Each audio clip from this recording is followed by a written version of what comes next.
Hello student, कैसे हैं आप लोग। मैं Sonu sir YouTube channel concept chemistry पे आप सबका फिर से स्वागत करता हूं एक नए टॉपिक के साथ। ठीक है, तो स्टूडेंट हम लोग प्रीवियस वीडियो में पढ़े थे लेक्चर 1 और लेक्चर 2 में ईथर का इंट्रोडक्शन। ठीक है, ईथर है क्या, ठीक है, क्या क्या टर्म एंड कंडीशन है ईथर का, फंक्शनल ग्रुप क्या है। उसके बाद ईथर का क्लासिफिकेशन पढ़े थे। उसके बाद हम लोग उसका नेमिंग किए थे, both common naming and IUPAC naming. ठीक है, इस वीडियो में हम लोग पढ़ेंगे isomerism in ether. Isomerism phenomenon याद कीजिए, हम आपको अल्कोहल में भी पढ़ाए थे, फिनॉल में भी पढ़ाए थे। ठीक है, आइसोमेरिज्म एक ऐसा टॉपिक है जो सभी ऑर्गेनिक में पढ़ना है। क्या है उसमें खास बात, तो आइसोमेरिज्म इज अ फेनोमेनन, यह एक प्रक्रिया है in which organic compound having same molecular formula but they differ from a structural formula is called isomerism. Means isomerism में क्या होता है कि ऑर्गेनिक कंपाउंड का मॉलिक्यूल फार्मूला सेम होता है, स्ट्रक्चर फार्मूला डिफरेंट होता है। तो वो कैसे, थोड़ा देख लेते हैं। ऑर्गेनिक की बात करें तो ऑर्गेनिक में मेनली प्रेजेंट होता है कार्बन, ठीक है, और उसके साथ फंक्शनल ग्रुप होगा, चाहे वो जो भी फंक्शनल ग्रुप हो जाए, OH4 alcohol and O bond CH3 for ether. तो ये कार्बन की वैलेंसी टेट्रा होती है और टेट्रा होने के कारण ये डिफरेंट स्ट्रक्चर बनाता है। और जितना ज़्यादा डिफरेंट स्ट्रक्चर बनेगा, तो कहने का मतलब है कि मान लेते हैं कि एक मॉलिक्यूल फार्मूला A हो गया और उसका स्ट्रक्चर फार्मूला 1 2 3 बन जाए। ठीक है, तो ये तीनों के तीनों क्या कहलाएंगे, आइसोमर्स कहलाएंगे। किसके भाई, इस मॉलिक्यूलर फार्मूला के। तो अभी हम प्रैक्टिस कराएंगे, वो सारा का सारा आपका कॉन्सेप्ट बाय कॉन्सेप्ट क्लियर हो जाएगा। लेकिन स्टूडेंट हम आप सबको बार बार बता रहे हैं कि आप अपना फीडबैक अपना फीडबैक कमेंट सेशन में ज़रूर लिखिए। चैनल को सब्सक्राइब कीजिए, लाइक कीजिए और अपने फ्रेंड्स के साथ शेयर कीजिए, क्योंकि हम लोग आपको इतना मेहनत से वर्क करके समझाने की कोशिश करते हैं। ठीक है, तो आपको भी थोड़ा सा हेल्प करना होगा। चलिए यहाँ देते हैं। तो हम लोग का टॉपिक है क्या आज का टॉपिक है आइसोमेरिज्म इन ईथर्स। इसको हिंदी में क्या बोलते हैं, हिंदी में हम लोग बोलते हैं ईथर की समवैता। ठीक है, तो समवैता बहुत आसान है। अब हम लोग क्या करते हैं, इसको एग्जाम्पल से समझते हैं पहले, उसके बाद डेफिनेशन हम लोग लिखते चले जाएंगे। फॉर एग्जाम्पल देखते हैं, ईथर का जनरल फॉर्मूला क्या होता है, ये रफ सी टेक कर लेते हैं, रफ यहाँ पर। ईथर का जनरल फॉर्मूला होता है ROR-। इन दोनों अल्काइल में कार्बन का नंबर सेम भी हो सकता है, डिफरेंट भी हो सकता है। ठीक है, तो हम क्या करते हैं कि कार्बन का नंबर ले लेते हैं, इधर ले लेते हैं एटलीस्ट 3, इधर ले लेते हैं 1। क्यों ऐसा करते हैं, क्योंकि देखो अगर कार्बन एक एक पुट करते हैं तो वो ज़्यादा डिफरेंट स्ट्रक्चर फॉर्मूला नहीं बना सकता। डिफरेंट स्ट्रक्चर फॉर्मूला तभी बनता है जब एटलीस्ट कार्बन का नंबर 3 हो, 4 हो, 5 हो। ठीक है, इस तरह से बनेंगे। तो चलो हम एक काम करते हैं, इधर कर देते हैं 4 और इधर कर देते हैं 5, जिससे क्या होगा कि आपको स्ट्रक्चर फॉर्मूला 2 3 4 5 मिल जाएगा। ठीक है, तो अगर हम इधर 3 पुट कर देते हैं तो हमारे सामने नहीं 4 पुट कर देते हैं। अगर हम 4 पुट कर देते हैं तो हमारे सामने एक मॉलिक्यूल फॉर्मूला बन के क्या आएगा, C4H9O। क्यों आएगा, क्योंकि आप जानते हो अल्काइल का फॉर्मूला होता है CnH2n+1। हम n = 4 पुट किए तो C4H9O, और यहाँ पर हम 1 ही पुट कर देते हैं।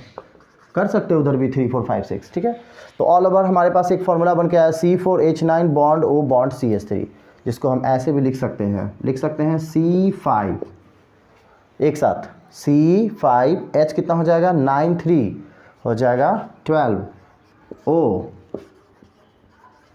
have given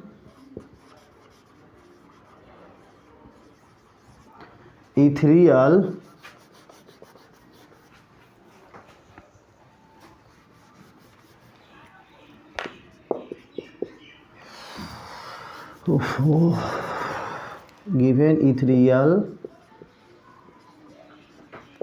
isomers. ठीक है, अभी बिल्कुल सब कुछ क्लियर करेंगे, पहले एग्जाम्पल में प्रैक्टिस करते हैं। ठीक है, C5H12O क्यों लिए हम यहाँ पर इथेरियल, क्योंकि इस मॉलिक्यूल फार्मूला से एल्कोहल का भी डिफरेंट स्ट्रक्चर बन सकता है, जिसको हम लोग एल्कोहल का आइसोमर्स कह सकते हैं। तो ये ध्यान रखना है कि अभी हमारा टॉपिक है ईथर, तो ईथर का ही बनाना है। और ईथर के बनाने के लिए ये ध्यान रखना है कि इस 5 कार्बन के बीच में होगा ऑक्सीजन, ना कि किनारे होगा, क्योंकि जैसे ही इस ऑक्सीजन को आप किनारे कर देते हो, इधर कोई कार्बन नहीं होगा, तो ये बन जाता है एल्कोहल बन जाता है। ठीक है, तो इस चीज़ का ध्यान रखना है। आपको क्या बनाना है? इथेरियल आइसोमर्स बनाना है। तो देखो, तो फर्स्ट इधर है 4 कार्बन, इधर है 1 कार्बन। तो एक कंडीशन तो ऐसे कि इसको अगर हम एक्सपेंड करेंगे तो ऐसे लिख सकते हैं CH3 CH2 CH2 and OCH3 1 2 3 4, इसको एक्सप्लेन किए CH3। ठीक है, मॉलिक्यूल फार्मूला इसका C5H12O। अब देखो तो ये जो OCH3 है, ये 4th कार्बन से ड्रॉप करके इस कार्बन पर भी आ सकता है। यानी देखो तो एक ऐसे बनेगा CH3 CH2, यहाँ इसको ला रहे हैं OCH3 और यहाँ हो जाएगा CH3। याद रखिएगा, जहाँ पर ग्रुप अटैच होगा वहाँ एक हाइड्रोजन कम होगा, और जहाँ से ड्रॉप होगा वहाँ हाइड्रोजन बढ़ेगा, क्योंकि कार्बन का टेट्रावैलेंसी फिक्स होता है। ठीक है, तो एक डिफरेंट स्ट्रक्चर बना। एक और देख लेते हैं, इसको अगर हम यहाँ ड्रॉप करें। एक और चीज़, जब हम स्ट्रक्चर फॉर्मूला बनाते हैं तो साथ साथ IUPAC नेमिंग भी करते हैं, क्योंकि IUPAC नेमिंग ये बताएगा कि सही में डिफरेंट स्ट्रक्चर बना है या फिर वो एटम का रीअरेंजमेंट है। वो रीअरेंजमेंट कैसे, थोड़ा देख लेते हैं। इसका जब हम नेमिंग करेंगे तो क्या होगा? काउंटिंग यहाँ से होगा 1 2 3 4, क्योंकि ईथर में हम पढ़ाए थे IUPAC में कि फंक्शनल ग्रुप अगर चैन को डिवाइड करेगा तो हम उसको PC में सेलेक्ट करेंगे जिधर ज़्यादा कार्बन हो। दैट मीन्स ये रफ हम मिटा रहे, ठीक है, स्पेस हमारे पास कम है।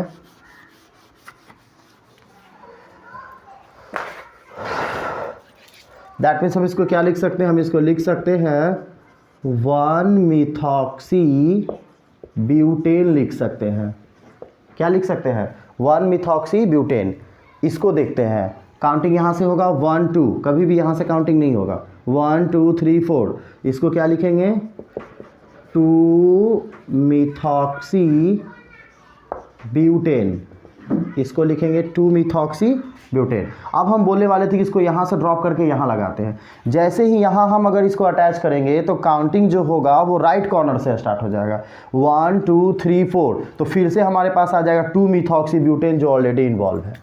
ठीक है, इसलिए हम बोल रहे थे कि IUPAC कीजिए, ताकि कभी कभी क्या होगा कि आपको लगेगा कि आप डिफरेंट स्ट्रक्चर बना दिए, पर वो डिफरेंट स्ट्रक्चर होता नहीं है। जैसे मान लेते हैं कि अगर हम यहाँ ऐसे बना देते CH3, इसको क्या करते कि इस कार्बन पे अटैच कर देते और ऐसे बना देते, तो ये क्या हो जाता? ये हो जाता 2 मिथॉक्सी ब्यूटेन जो ऑलरेडी इन्वॉल्व है।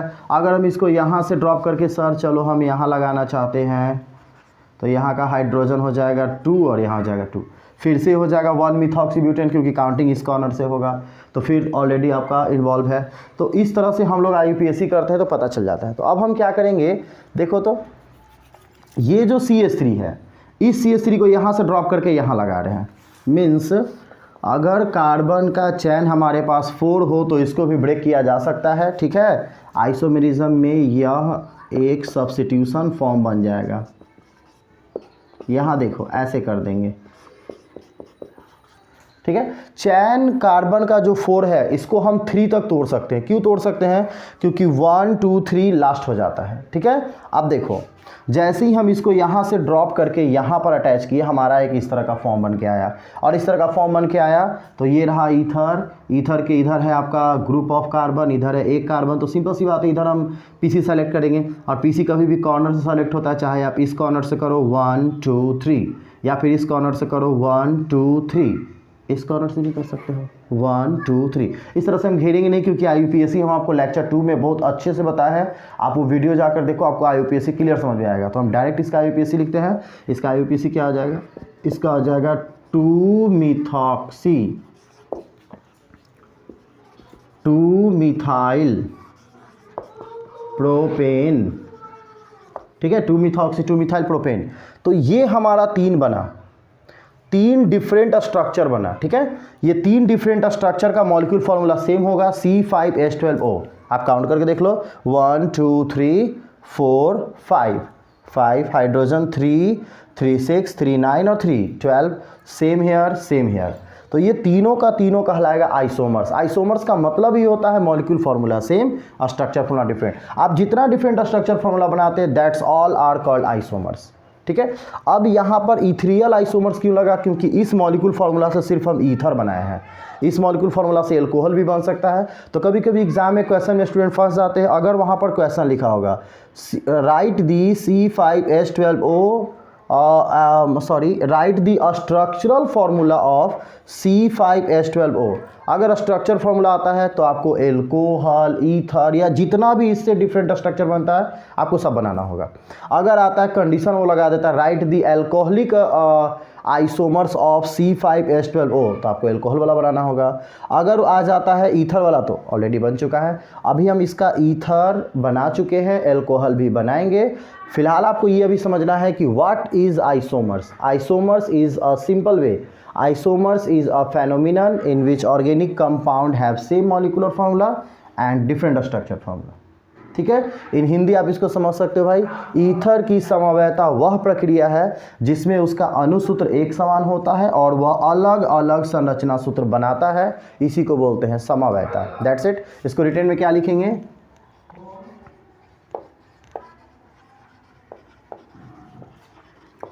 The phenomenons of ethers in which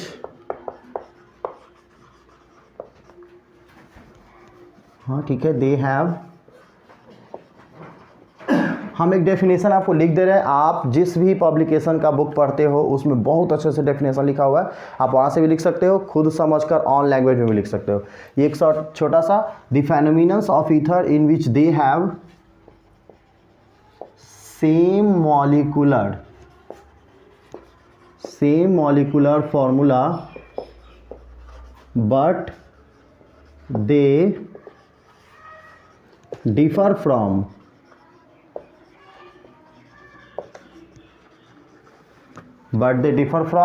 a structural formula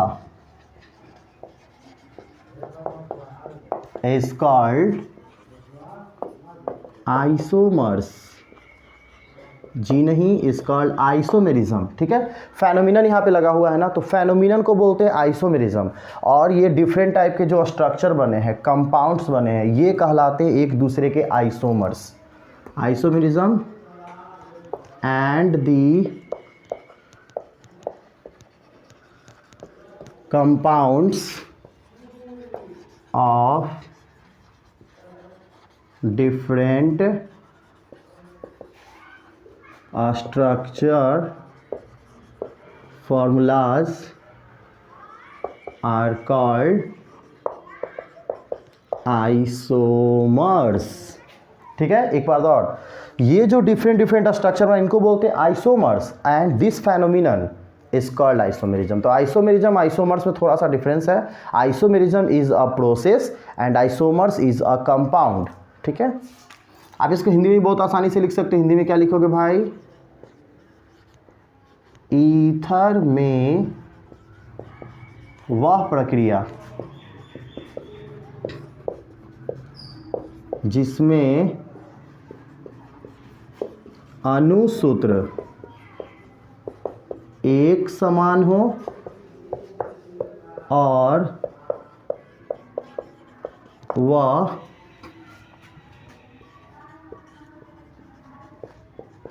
भिन्न भिन्न संरचना सूत्र बनाता है, उसे ईथर की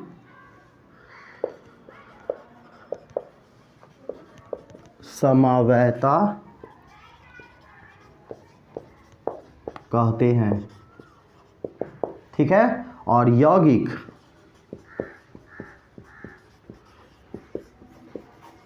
एक दूसरे के क्या कहलाते हैं? समवयवी कहलाते हैं। है ना आसान? ये बार बार हम बता रहे हैं कि जो कुछ हम आपको लिख के रिटर्न बता रहे हैं, आपको क्या करना है, इंपॉर्टेंट है ये समझना है। जो रिटेन लिखा हुआ है ये आपके पब्लिकेशन बुक में भी लिखा हुआ है, एनसीईआरटी में भी लिखा हुआ है, आप उसको समझकर ऑन लैंग्वेज में भी लिख सकते हैं, ठीक है, या वहाँ से भी लिख सकते हैं, या आपको ये अच्छा लग रहा है तो इसको भी लिख सकते हैं। लेकिन इंपॉर्टेंट है अंडरस्टैंडिंग आइसोमेरिज्म क्या है, फिर से हम रिवीजन करवा दे रहे हैं। आइसोमेरिज्म ऑर्गेनिक कंपाउंड का एक प्रोसेस है जिसमें उसका मॉलिक्यूल फार्मूला सेम होता है और स्ट्रक्चर फार्मूला डिफरेंट होता है। हम जितना ज़्यादा डिफरेंट स्ट्रक्चर फार्मूला बना सकते हैं वो सारे के सारे कहलाएंगे आइसोमर्स, ठीक है। और स्ट्रक्चर फार्मूला जब हम बनाएंगे तो साथ साथ उसका IUPAC करेंगे, क्योंकि IUPAC से पता चलेगा कि करेक्ट सही में डिफरेंट स्ट्रक्चर फार्मूला है या फिर एटम का रीअरेंजमेंट है। जैसे अभी हम एक एग्जांपल बताए थे कि इसको अगर हम यहाँ लगा देते तो शायद हमें लगता कि हम डिफरेंट बना चुके हैं, पर ऐसा कुछ नहीं होता। जब हम IUPAC करते तो पता चलता कि काउंटिंग जो है वो किस साइड से होता, लेफ्ट साइड से होता, और लेफ्ट साइड से होता तो 1 2 फिर से वही हो जाता 2 मिथॉक्सी ब्यूटेन। तो ये भी आपको ध्यान रखना है, IUPAC उसका डिफरेंट आना चाहिए जिससे उसका स्ट्रक्चर फार्मूला डिफरेंट है ये करेक्ट क्लियर हो जाए, और जब क्लियर हो जाएगा तो दैट्स आर कॉल्ड आइसोमर्स, ठीक है। तो आइसोमर्स आई होप आप लोगों को बहुत आसानी से अच्छे से समझ में आया होगा। आप इसका स्क्रीनशॉट ले लीजिए, ठीक है, क्विक जल्दी से। स्टूडेंट कुछ और प्रैक्टिस करते हैं आइसोमर्स का, ठीक है। आपके क्वेश्चन इस तरह से आएंगे एग्जाम में और सिंपल वे में आएंगे, कंपटीशन में वो आपको ऑब्जेक्टिव फॉर्म में भी आ सकते हैं, ठीक है। क्वेश्चन ले लेते हैं, राइट दी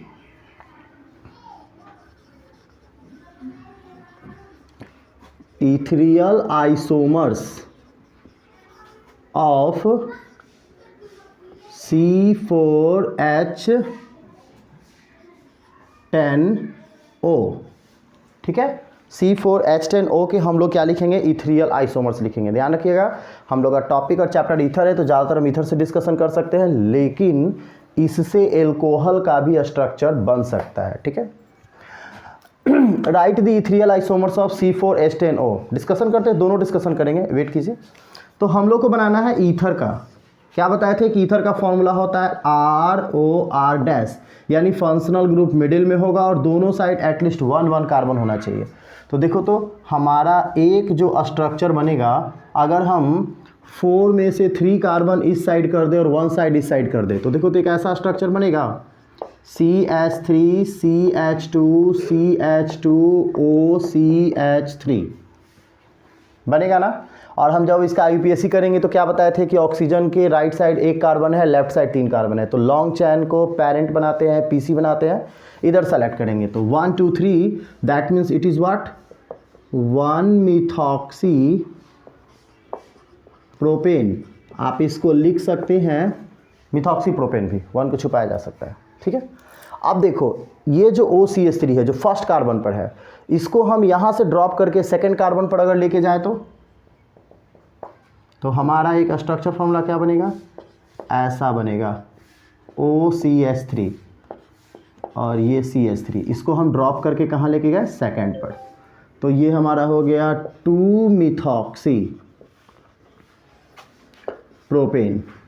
क्या हो गया, 2 मिथॉक्सी प्रोपेन, है ना आसान। अब हम इसको ड्रॉप करके अगर यहाँ लेके जाते हैं तो 3 मिथॉक्सी प्रोपेन नहीं होगा, क्यों, क्योंकि काउंटिंग IUPAC के अकॉर्डिंग फंक्शनल ग्रुप के नज़दीक वाले कॉर्नर से करना है तो लेफ्ट साइड से काउंटिंग हो जाएगा, फिर ये हो जाएगा 1 मिथॉक्सी प्रोपेन। यानी आप C4H10O का इथेरियल आइसोमर्स यानी इथेरिय समवेता केवल और केवल 2 बना सकते हैं, ठीक है। तो अगर आपको ऑब्जेक्टिव में टिक आउट करना होगा तो नंबर वहाँ पर लिखा होगा 1 2 3 4, आप 2 टिक आउट कर दोगे, सब्जेक्टिव में बनाना होगा आप ये बना दोगे। लेकिन इसी क्वेश्चन को हम क्वेश्चन 2 में कन्वर्ट करते हैं, आपसे इस तरह से पूछ दे, write the all structural isomers of C4H10O, ऐसे पूछते, ठीक है। तब आपको क्या करना है, आपको दोनों तरह का आइसोमर्स बनाना है, जितना बन सकता है वो बनाना है, ठीक है। तो पहले तो हम ईथर वाला बना लेते हैं, क्योंकि ऑलरेडी हम ईथर वाला बना चुके हैं 2। इसको देखो तो ऐसे लिख दे CH3 CH2 CH2O CH3 and second one is CH3 CH, substitution branch CH3 - CH3, दोनों का नेमिंग हम कर चुके हैं, ठीक है। अभी एक न्यू फॉर्म करते हैं। हम क्या बताए थे कि इससे एल्कोहल भी बन सकता है। क्यों? क्योंकि एल्कोहल का फंक्शनल ग्रुप इससे मिलता जुलता है, दैट्स कॉल्ड बॉन्ड OH। अब जब बॉन्ड OH है तो ये सिंगल वैलेंट है। सिंगल वैलेंट का मतलब हो गया कि सारा का सारा कार्बन इस साइड होगा, यानी चारों कार्बन इधर होगा। तो देखो, तो इसको ऐसे लिख सकते हैं ना, CH3 CH2 CH2 CH2OH लिख सकते हैं। 1 2 3 4, इसका नाम हो जाएगा ब्यूटेन 1ऑल, या 1 को छुपा दो, डायरेक्ट ब्यूटेनॉल। ठीक है। अब जब एल्कोहल बन गया तो देखो, तो इस OH ग्रुप को 1 पर से हटाकर सेकंड पर लेके आए तो हो जाएगा ना ब्यूटेन 2ऑल, यानी डिफरेंट स्ट्रक्चर बनना यहाँ पर स्टार्ट हो जाएगा एल्कोहल का। यहाँ पे लगा देते OH और यहाँ CH3, इसका नेम हो जाएगा ब्यूटेन 2ऑल। ठीक है। अब एल्कोहल भूल जाओ, इथर एल्कोहल को देखते हैं। इस OH को यहाँ लगाएंगे तो हो जाएगा ना ब्यूटेन 3ऑल। नहीं होगा। क्यों नहीं होगा? क्योंकि काउंटिंग लेफ्ट साइड से हो जाएगा, 1 2 3 4, तो ये फिर से हो जाएगा ब्यूटेन 2ऑल। यहाँ की जगह यहाँ लगाएंगे तो हो जाएगा ब्यूटेन 1ऑल, जो ऑलरेडी ऊपर है। क्योंकि इस कॉर्नर पे था तो राइट साइड से काउंटिंग किए, इस कॉर्नर पे होगा तो लेफ्ट साइड से काउंटिंग करें, यानी अब OH को वहीं रहने देते हैं। अब क्या करते हैं, कार्बन को ब्रेक करने की कोशिश करते हैं। ब्रेक होगा नहीं होगा कैसे पता चलेगा? आपको बता देते सीधे ट्रिक। 3 कार्बन से अगर ज़्यादा होगा तो आप चैन को ब्रेक कर सकते हैं। तो यहाँ पे 4 कार्बन है ना, इसको ब्रेक करो। तो ब्रेक करने का तरीका क्या है? कॉर्नर से ड्रॉप करके बीच में लगा देंगे तो क्या होगा? 5th, ये देखो तो CH3 यहाँ पे लगा रहे, ऐसे हो जाएगा CH3, ये CH CH2OH। काउंटिंग यहाँ से होगा 1 2 3, 2 methyl propane, it is what? 2 methyl propanol. अब देखो तो नंबर 6, ये तो 3 कार्बन हो गया, खत्म। यहाँ भी तो 4 है सेकंड वाले में। फर्स्ट वाले के पास 4 कार्बन था तो हम उसको तोड़कर थर्ड एक बनाए यहाँ पर अटैच करके, फर्स्ट बोल रहे हैं, थर्ड वाले के पास 4 कार्बन था तो हम इसको ड्रॉप करके बनाए 5th वाला। 4th वाले के पास भी तो 4 कार्बन है तो इसको भी यहाँ से ड्रॉप करेंगे। देखो 1 2 3 4, कॉर्नर से ड्रॉप करके इसको बीच में लगाएंगे तो एक हमारा ये बनेगा CH3, एक यहाँ CH3, ऑलरेडी यहाँ पे OH भी है, और एक ये सामने CH3। ठीक है। यहाँ को इसको ड्रॉप करके यहाँ लगाए तो CH3 CH3, नीचे है OH, इसका नाम हो जाएगा 2 मिथाइल प्रोपेन 2ऑल। 1 2 3, 2 मिथाइल प्रोपेन 2ऑल। इधर से भी काउंटिंग कर सकते हैं। अब ये देखो, ये जितना हम आपको बनाए तो ये चारों का चारों एल्कोहल का है। ऑलरेडी एल्कोहल चैप्टर में हम पढ़ा चुके हैं। ये चारों का चारों एल्कोहल का बना, यानी C4H10O जो यहाँ भी ऑलरेडी है। C4H10O का अगर हम बात करें एल्कोहलिक आइसोमर का तो ये 4 बनेगा, इथ्रियल आइसोमर्स का तो ये 2 बनेगा, और ऑल अबाउट स्ट्रक्चरल आइसोमर्स की बात करें तो कितना बन गया? 2 और 4 6। ठीक है। इसमें और बना सकते हैं, अगर हम इसमें मेटामर्स ऐड कर दें तो बनेगा। ठीक है। फंक्शनल आइसोमर्स ऐड कर दे तो बनेगा। वैसे आपको बता दे, फंक्शनल आइसोमर्स एक 11th का टॉपिक है जिसमें क्या होता है कि मॉलिक्यूल फार्मूला सेम होता है, स्ट्रक्चर फार्मूला डिफरेंट होगा, लेकिन उस डिफरेंट स्ट्रक्चर फार्मूला में फंक्शनल ग्रुप डिफरेंट होगा। यानी ईथर एक बन गया तो दूसरा हम ले लेंगे एल्कोहल, तो इसको हम लोग बोलते हैं फंक्शनल आइसोमर, जो हम लोग अभी तुरंत डिस्कशन करेंगे टॉपिक में। फिलहाल ये देखिए कि अगर क्वेश्चन आता है write the ethereal isomers of C4H10O, अगर इथ्रियल लगा हुआ है तो 2, और अगर इस क्वेश्चन में लग गया स्ट्रक्चरल आइसोमर्स तो आपको सारा बनाना होगा जितना बन सकता है। तो जितना बन सकता है तो इथ्रियल का 2 बन गया, एल्कोहल का 4 बन गया, तो ये 6 का 6 हो गया। कौन सा आइसोमर? स्ट्रक्चरल आइसोमर, जिसको हिंदी में बोलते हैं संरचना समवयता। ठीक है। एग्जाम में क्वेश्चन जो है ये जनरली जो पूछता है 2 मार्क्स में, तो अगर 2 मार्क्स में पूछता है तो आप वहाँ पर 5 6 भी बना देते हो, यानी अगर इसमें से 1 2 कम भी रह जाता है तो भी आपको मार्क्स मिलेगा। ठीक है। तो ये था आपका स्ट्रक्चरल आइसोमर इथ्रियल का। अभी हम लोग डिस्कशन तुरंत करेंगे फंक्शनल आइसोमर, तो आप इसका स्क्रीनशॉट ले लीजिए, बहुत इंटरेस्टिंग टॉपिक है। तो स्टूडेंट आइसोमर्स तो हम पढ़ रहे हैं, अब हम लोग आइसोमर्स में डिफरेंट कैटेगरी पढ़ेंगे, ठीक है। आइसोमर्स के बहुत सारे टाइप होते हैं। फंक्शनल आइसोमर्स, क्रियात्मक समवेता होता है, ठीक है। उसके बाद हो जाएगा चैन आइसोमर्स हो जाएगा, मेटामर्स हो जाएगा। तो ईथर कौन कौन सा आइसोमर शो करता है और क्यों करता है पढ़ेंगे, ठीक है। तो उनमें से एक है आपका फंक्शनल आइसोमर।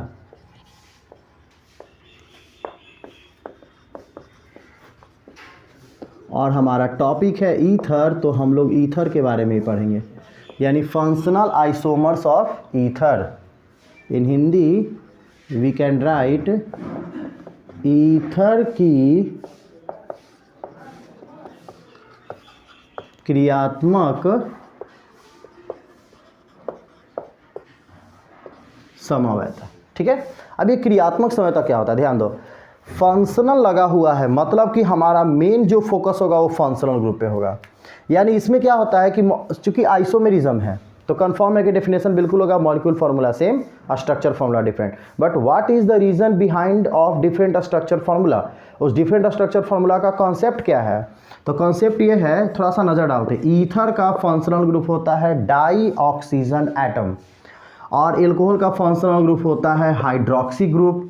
इन दोनों में कॉमन है ऑक्सीजन, यानी अगर दोनों तरफ हम कार्बन पुट कर दे तो ईथर फॉर्म हो जाएगा, और एक तरफ अगर हाइड्रोजन से बैलेंस करके कार्बन पुट कर दे तो एल्कोहल हो जाएगा। तो कहने का मतलब ये है कि ईथर का फंक्शनल ग्रुप एल्कोहल से मिलता है तो उसका जो भी मॉलिक्यूल फार्मूला होगा वो एल्कोहलिक स्ट्रक्चर फार्मूला भी शो करेगा। तो इन दोनों को डिवाइड कर देते हैं तो वो हो जाएगा आपका क्या, फंक्शनल आइसोमेरिज्म। फंक्शनल आइसोमेरिज्म एक बात ध्यान रखना है कि एक स्ट्रक्चर फार्मूला में अगर आप एक फंक्शनल ग्रुप यूज कर लिए तो दूसरे स्ट्रक्चर फार्मूला में दूसरा फंक्शनल ग्रुप होना चाहिए। मतलब आपको क्या करना है क्लियर बता दे रहे हैं। मान लेते हैं कोई मॉलिक्यूल फार्मूला हम आपको देते हैं, चलो एक एग्जांपल ही ले लेते हैं। अभी थोड़ा देर पहले जो हम एग्जांपल लिए थे उसका भी हम यूज कर सकते हैं, ठीक है। तब डेफिनेशन बनाते हैं। फॉर एग्जांपल, ठीक है, C4 लिए थे ना और H10O लिए थे। C4H10O हैव गिवन, इस पर हम लोग बनाएंगे फंक्शनल आइसोमर्स, ठीक है। यही प्रैक्टिस किए थे ना C4H10O का। तो फंक्शनल आइसोमर में क्या ध्यान रखना है, एक बना लेना है ईथर का, किसी भी तरीके का स्ट्रक्चर बना लो, कोई भी। ईथर का दो बना था ना, ईथर का दो बना था, आप दोनों में से कोई एक लिख लो। चलो फर्स्ट वाला लिख लेते, बहुत आसान है। CH3 CH2 CH2O CH3 ये बनाए थे, ठीक है। तो एक बार ईथर इन्वॉल्व हो गया तो दूसरा एग्जाम्पल में ईथर नहीं होना चाहिए, ये कंडीशन है। ऐसा नहीं करते कि हम इसका एक और बना देते हैं। हाँ, आप दोनों में से कोई एक यूज कर लो। आप सेकेंड वाला भी यहाँ लिख सकते थे, जो हम ईथर का जस्ट थोड़ा देर पहले C4H10O का जो हम बनाए थे आइसोमेरिज्म, उसमें दो बनाए थे, आप दोनों में से कोई भी एक लिख सकते थे। लेकिन दूसरा जो आप इन्वॉल्व करोगे उसमें होना चाहिए एल्कोहल होना चाहिए, या कोई भी दूसरा फंक्शनल ग्रुप वाला स्ट्रक्चर फॉर्मूला होना चाहिए। ये दोनों कहलाएगा कौन सा आइसोमेरिज्म, फंक्शनल आइसोमेरिज्म। ये फंक्शनल आइसोमेरिज्म है। बाकी अगर आप थर्ड बनाते हो तो उस थर्ड में ईथर और एल्कोहल नहीं होना चाहिए, कुछ और फंक्शनल ग्रुप होना चाहिए, जो नहीं बनेगा इसमें। अगर बनता तो उसको हम लिख देते, ठीक है। तो ये ध्यान रखना है। What is functional isomerism, functional isomerism is a process, is a type of isomerism in which organic compound having same molecular formula but they have different structure formula due to presence of different functional group। एक condition लगा देना है, due to presence of different functional group, that's it, clear। तो हम इसको लिख सकते हैं, इसका नेमिंग तो आपको पता ही है। इसका नेमिंग क्या है, इसका नेमिंग है मिथॉक्सी प्रोपेन, और इसको हम लोग क्या बोलते हैं, इसको हम लोग बोलते हैं ब्यूटेनॉल। तो ये रफ सीट है, ये क्या है, रफ है। तो हम क्या लिख सकते हैं भाई, दी आइसोमर्स, एक आइसोमर्स ही है इन विच हम ईथर ले सकते हैं या फिर ऑर्गेनिक कंपाउंड्स लिख सकते हैं।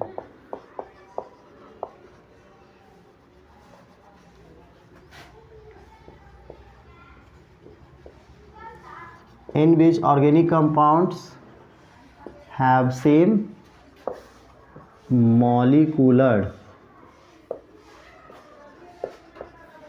formula, but they possess different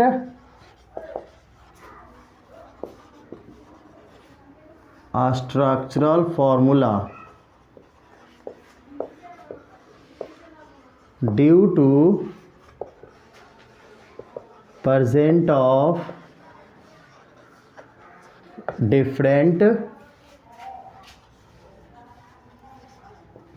functional group is called what? Functional isomerism, या उस कंपाउंड्स को बोल सकते हो फंक्शनल आइसोमर्स। ठीक है, तो फंक्शनल आइसोमर्स वैसे ऑलरेडी वहाँ पे लिखा हुआ है, तो आप आइसोमर्स ही लिखो, वो ज़्यादा अच्छा रहेगा। ठीक है, तो फिर से देख लो, आइसोमर्स और आइसोमेरिज्म में कभी भी हम लोग डेफिनेशन में कंफ्यूज नहीं होना है। Isomerism is a process and isomers is a compound. तो जब हम डेफिनेशन स्टार्ट करेंगे दी आइसोमर्स, तो सिंपल सी बात है आइसोमर्स लिखेंगे, दी फेनोमिनल लिखेंगे, तो फेनोमिनल लिखेंगे तो यहाँ पर क्या लिखेंगे? Isomerism, that's it. तो ये आपका हो गया फंक्शनल आइसोमेरिज्म। फंक्शनल आइसोमेरिज्म का मतलब क्लियर है, molecule formula same, structure formula different due to present of different functional group. ये आपका ईथर है और ये आपका कौन है? एल्कोहल। ठीक है, एक और चीज़, ये तो एग्जाम्पल हो गया आपका फर्स्ट, एक और एग्जाम्पल देखते हैं सेकंड। ठीक है, इसको देख लेते हैं। एक यहाँ पे एग्जाम्पल है आपका C7H8O have given functional isomers. हम लोग क्या लिए? C7H8O। ये थोड़ा सा ध्यान देना है। एक बात तो कंफर्म है कि फंक्शनल आइसोमर्स है, यानी एक होगा ईथर और दूसरा क्या होगा? एल्कोहल। लेकिन यहाँ 7 है और H बहुत कम है, मतलब जब भी ये एल्केन अल्कीन अल्काइन से मैच नहीं करेगा। याद रखना, एल्केन अल्कीन अल्काइन हाइड्रोकार्बन है तो सिंपल उसे मैच नहीं करेगा, मतलब कि ये होगा आपका रिंग साइक्लिक। तो देखो, तो अगर हम यहाँ रिंग यूज करते हैं तो रिंग का मतलब होता है C6H5, क्लियर, और OH, ऐसे लिख सकते हैं। देखो तो रिंग का मतलब होता है C6H5, यानी कार्बन 5 और हाइड्रोजन नहीं, कार्बन 6 और हाइड्रोजन 5 कैंसिल। फिर से ध्यान दीजिएगा, रिंग का मतलब होता है, यहाँ आप बना देते हैं C6H5 और एक कार्बन, यानी हो गया आपका CH2। तो ये देखो 6 और 1 7, और हाइड्रोजन कितना हो गया? 5 2 7 और 1 8, यानी C7H8O को हम इस तरह से लिख सकते हैं अगर हम एल्कोहल बनाना चाहें तो। देख लो, 6 और 1 7। ठीक है, हाइड्रोजन देख लेते हैं, 5 2 7 और 1 8। ठीक है, इसका नेमिंग क्या हो जाएगा? इसका नाम आपको पता है, आप पढ़े हो एल्कोहल में, इसको हम लोग बोलते हैं बेंजाइल एल्कोहल। क्या बोलते हैं इस पूरे टर्म को? Benzyl alcohol. या फिर इसका IUPAC करेंगे तो क्या लिखेंगे? अगर इसको हम PC सेलेक्ट करें तो ये हो जाएगा phenyl methanol. Phenyl methanol IUPAC पढ़ा चुके हैं आपको। सेकंड, अब हमको ईथर बनाना है, तो ईथर बनाना है तो क्या करते हैं? इस ईथरियल ग्रुप को बीच में रखेंगे, यानी ये ऐसे बन जाएगा OCH3 बनेगा ना। ध्यान दो फिर से, C6H5 कार्बन हो गया 6 और 1 7, और हाइड्रोजन 5 और 3 8 O। ठीक है, एल्कोहल ईथर, एरोमेटिक एल्कोहल है ये, और ये एरोमेटिक ईथर है। Aromatic alcohol just like phenol, और ये ईथर। तो इसका नाम क्या हो जाएगा? इसका नाम आप ऐसे भी लिख सकते हो, मिथाइल फिनाइल ईथर या मिथॉक्सी बेंजीन, नोन एज, मत भूलो इसको हम पढ़ाए हैं, इसका नाम है, इसको एनिसोल भी बोलते हैं। क्या बोलते हैं? एनिसोल। यूपीएससी में पढ़ा चुके हैं। ऐसे तो इसका नाम मिथॉक्सी बेंजीन है, चलो ये भी लिख देते हैं, इसका नाम है मिथॉक्सी बेंजीन, जिसको हम लोग क्या बोलते हैं? Anisole.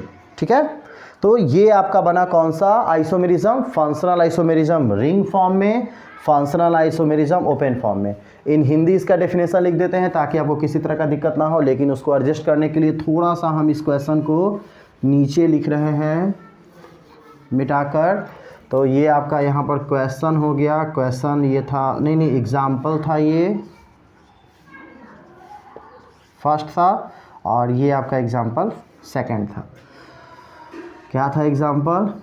C4H10O have given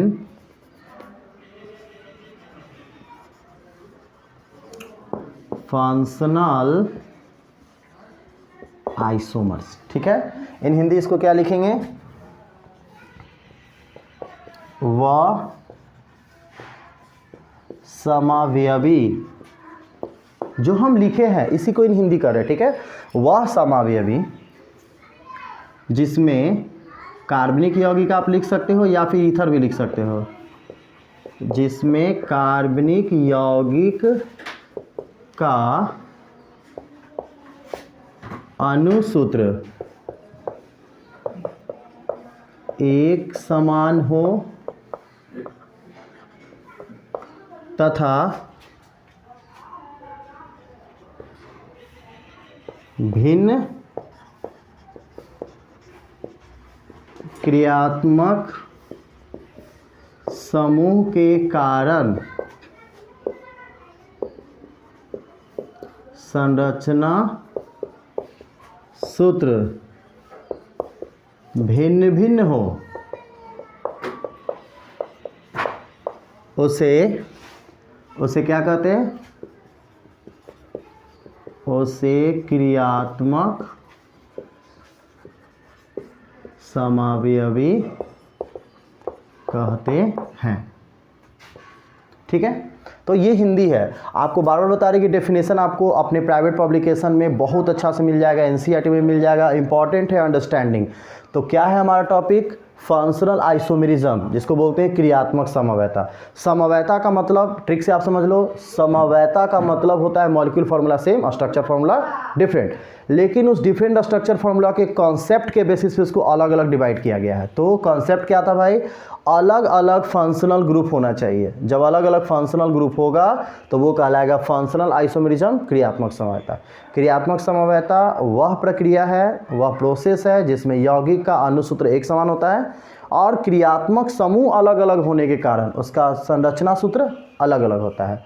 in Hindi, in English. ठीक है, आई होप आपको अच्छे से समझ में आया होगा। आप इसका स्क्रीनशॉट ले लीजिए। ठीक है, क्विक जल्दी से, अभी बहुत सारा टॉपिक हम लोग का वेट कर रहा है। स्टूडेंट, एक और टॉपिक है मेटामर्स। ठीक है, जिसको हम लोग बोलते हैं मध्यावयता। ये टॉपिक भी ईथर में आता है। ठीक है, अब ईथर और मध्यावयता में क्या रिलेशन, इसको देखते हैं। मेटामर्स में क्या रिलेशन, इसको देखते हैं। मेटामर्स जो है एक टाइप ऑफ आइसोमर्स है। उसमें होता क्या है? फंक्शनल ग्रुप मिडिल में प्रेजेंट होता है, यानी कार्बन जो है चैन दोनों तरफ से रहेगा और फंक्शनल ग्रुप बीच में होगा। जो भी ऑर्गेनिक कंपाउंड है अगर उसका फंक्शनल ग्रुप डाईवैलेंट है वही मेटामर्स शो कर सकता है, मोनोवैलेंट वाला मेटामर्स नहीं शो कर सकता है। यानी जिसके पास सिंगल बॉन्ड है वो मेटामर्स नहीं शो कर सकता। लाइक दिस, ये देखो ईथर का डाईवैलेंट है तो सिंपल सी बात है दोनों तरफ कार्बन होगा, तो ऐसे फंक्शनल ग्रुप मेटामर्स शो कर सकते हैं। एमीन की बात कर लेते हैं, उसमें सेंट्रल एटम नाइट्रोजन होता है जनरली, तो ऐसे एमीन का NH2 होता है, लेकिन एमीन में इधर से भी कार्बन अटैच हो सकता है, इधर से भी कार्बन अटैच हो सकता है, मतलब एमीन ट्राईवैलेंट होता है, उसमें का नाइट्रोजन ट्राईवैलेंट होता है, तो ये भी मेटामर्स शो कर सकता है।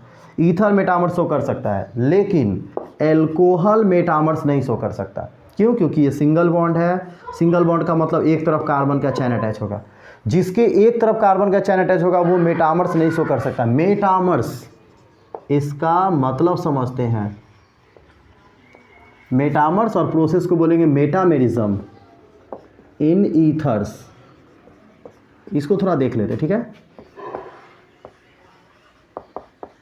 इसको बोलते हैं ईथर में मध्यावयता, और मेटामर्स बोलते हैं प्रोसेस को मेटामेरिज्म। देखो यहाँ पर क्लियर है, मेटा का मतलब होता है मिडिल, मध्य का मतलब ही होता है मिडिल, यानी फंक्शनल ग्रुप मिडिल में होना चाहिए, यानी कार्बन चैन के बीच में होना चाहिए, और जितना आप स्ट्रक्चर बना दो दैट्स आर कॉल्ड मेटामर्स। तो ये भी एक टाइप ऑफ आइसोमर्स है। इससे पहले फंक्शनल बताए थे, फंक्शनल में क्या कंडीशन था कि भाई डिफरेंट स्ट्रक्चर फॉर्मूला बनना चाहिए, फंक्शनल ग्रुप डिफरेंट डिफरेंट होना चाहिए।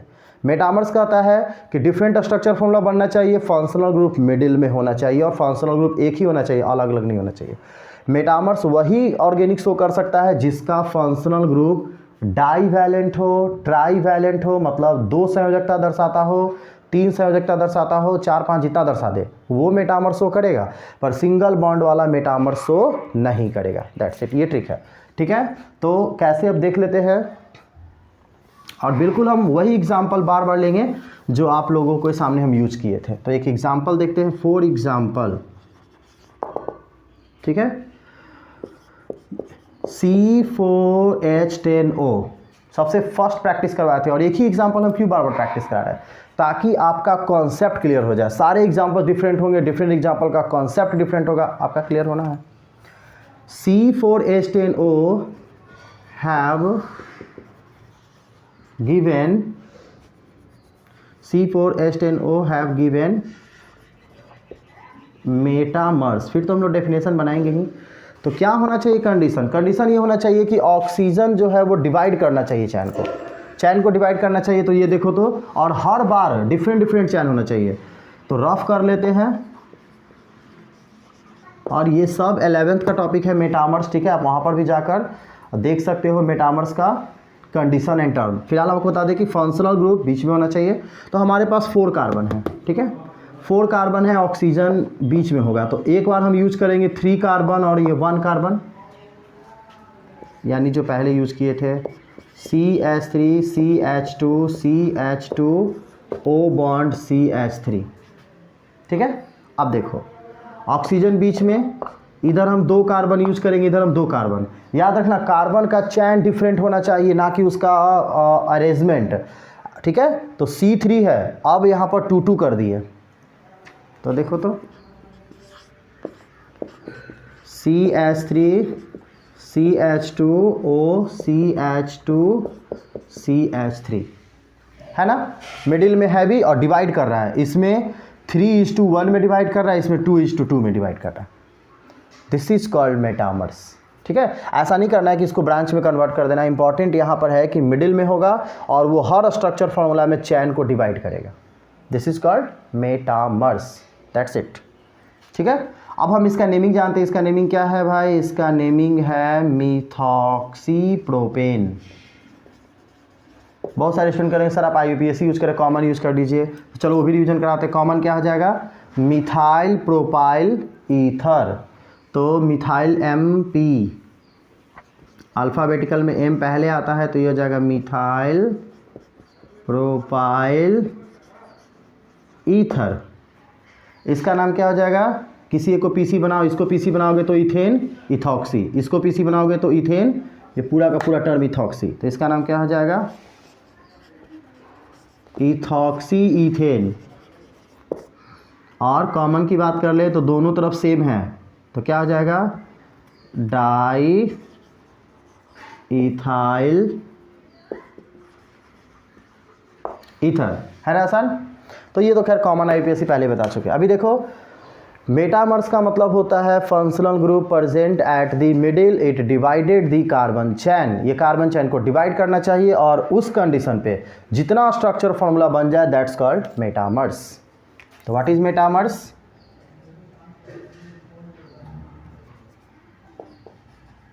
the types of isomers, ठीक है, in which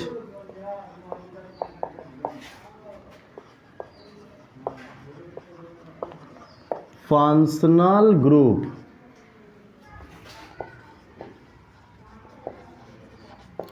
present at the middle of the chain and form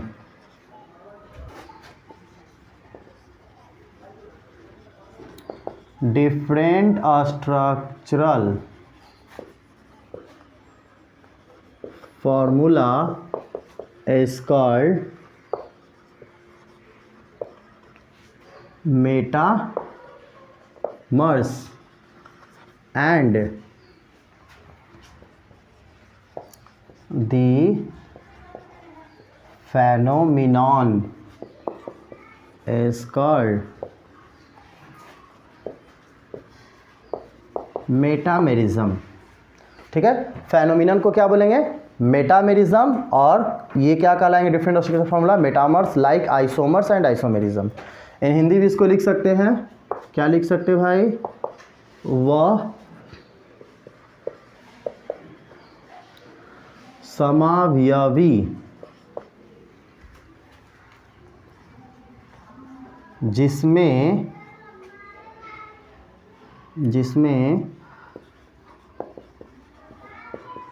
संरचना सूत्र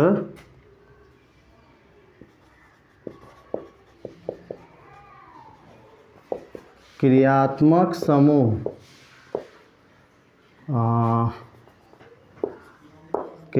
समूह के कार्बन श्रृंखला के बीच में उपस्थित होने के कारण बना हो उसे क्या कहते हैं भाई? मध्यवयी कहते हैं, और इस प्रक्रिया को मध्यावैता कहते हैं। तो मध्यावैता सबको आसानी समझ में आ गया। What is metamers? ध्यान से फिर से समझ लीजिए सभी स्टूडेंट। मेटामर्स का मतलब होता है molecule formula same, structure formula different, क्योंकि भाई ये टाइप ऑफ आइसोमर्स है। But what is the reason behind the different structure formula? Functional group present at the middle of the chain, it divided into the carbon chain. That means ये carbon chain को क्या करता हो? Divide करता हो। इस चीज़ को माइंड में रखना है। और उसके बाद जितना ये स्ट्रक्चर फॉर्मूला बनाता है अलग अलग, that are called metamers, also is isomers. इसको आइसोमर्स कह सकते हैं।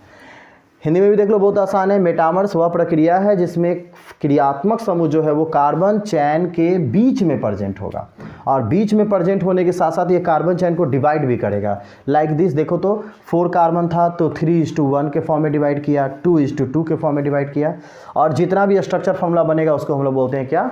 मध्यावैता, मेटामर्स। ठीक है, तो आप इसका स्क्रीनशॉट ले लीजिए। सो स्टूडेंट, ये था मध्यवैता। तो आई थिंक ईथर का जितना भी समवैता का टॉपिक था, आइसोमर्स का टॉपिक हम आपको बताए थे। ठीक है, आपको क्या करना है कि इसको अच्छे से समझना है, समझने के साथ साथ अपने नोट्स में जाकर इसको अच्छे से स्टडी करना है। वहाँ पर आपको और एग्जांपल्स मिलेंगे, हम आपको 2-3 एग्जांपल्स प्रैक्टिस करवाए हैं वहाँ पर, और आप प्रैक्टिस कीजिए। ठीक है, और प्रॉब्लम को शेयर कीजिए बिल्कुल हमारे साथ। ठीक है, नेक्स्ट वीडियो में हम लोग क्या करेंगे? अगले टॉपिक्स के बारे में डिस्कशन करेंगे, जैसे हम लोग ईथर को फॉर्म कैसे करेंगे, what is the method of preparation of ether, ether का इलेक्ट्रॉनिक स्ट्रक्चर कैसा होता है, केमिकल प्रॉपर्टीज़ कैसा होता है। ठीक है, तो इस लेक्चर में इतना ही। तब तक के लिए सबको थैंक्स।